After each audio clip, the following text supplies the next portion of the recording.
Caleb was one of the 12 spies sent by Moses from Kadesh Barnea to explore the Promised Land.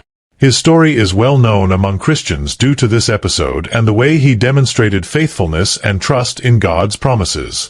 In this video, you will learn everything about who Caleb was in the Bible. If you haven't subscribed to our channel yet, take this opportunity to subscribe now and don't forget to click the bell to activate all notifications, so you'll be alerted whenever there is a new Bible study here.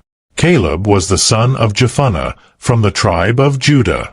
There are various discussions about his exact lineage because Jephunneh is described in the Bible as a Kennezite, meaning a descendant of Kenaz.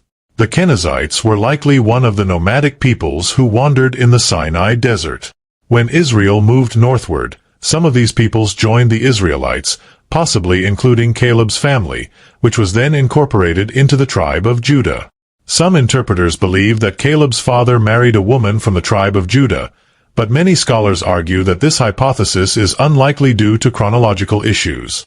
If Caleb's family joined the Israelites during the wandering, he would have had to be born around that time, as he was 40 years old when sent to Canaan by Moses. Later, Caleb rose to a position of leadership and respect within the tribe of Judah. Although Nahshon, son of Amminadab, was the leader of the tribe, it was Caleb who represented Judah among the spies sent to scout Canaan, alongside Joshua and 10 other spies. Caleb also helped divide the Promised Land into tribal territories. In Joshua 15 verse 13, we read that Caleb received his share of the inheritance of the land among the children of Judah, which might indicate that he was not a native member of that tribe.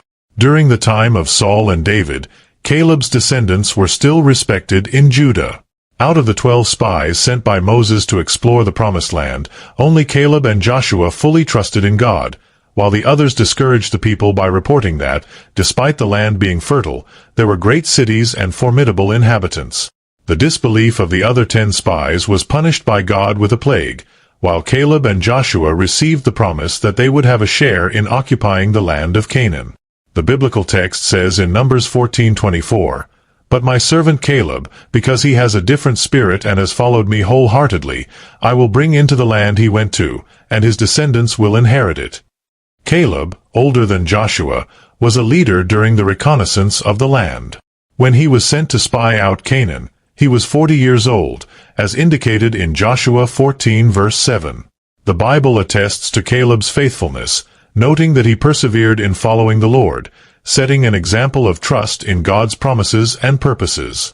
After 40 years of wandering, Caleb and Joshua entered Canaan and played a key role in the conquest of the land.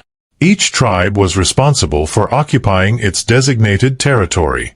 Caleb, now elderly, demonstrated faith and vigor by claiming his inheritance, desiring the region of Kiriath Arba, named after Arba, the greatest of the Anakim who had terrified the 10 unbelieving spies. When requesting this land, Caleb reminded Joshua of their reconnaissance mission and Moses' promise, as recorded in Joshua 14 verse 9. At 85 years old, Caleb declared that he was as strong and willing as he was at 40, reaffirming his trust in God to drive out the enemies of the land. He offered his daughter's hand in marriage to the man who captured the city of Kiriath Sepher. Othniel, who led the conquest and captured the land, married Caleb's daughter and later became the first judge of Israel. There are discussions about whether Othniel was Caleb's younger brother or nephew, as the original biblical text allows for both interpretations. Caleb's story shows that, despite his foreign origin, he remained steadfast while many Israelites fell due to lack of faith. He inherited the land promised to Abraham and trusted in God's promises regardless of circumstances. Even in old age, Caleb had the energy of a young man to face challenges, relying on the faithfulness of the Lord. If you enjoyed learning about Caleb in the Bible, share this video, subscribe to our channel if you haven't already, and leave a comment about what you learned from Caleb's story.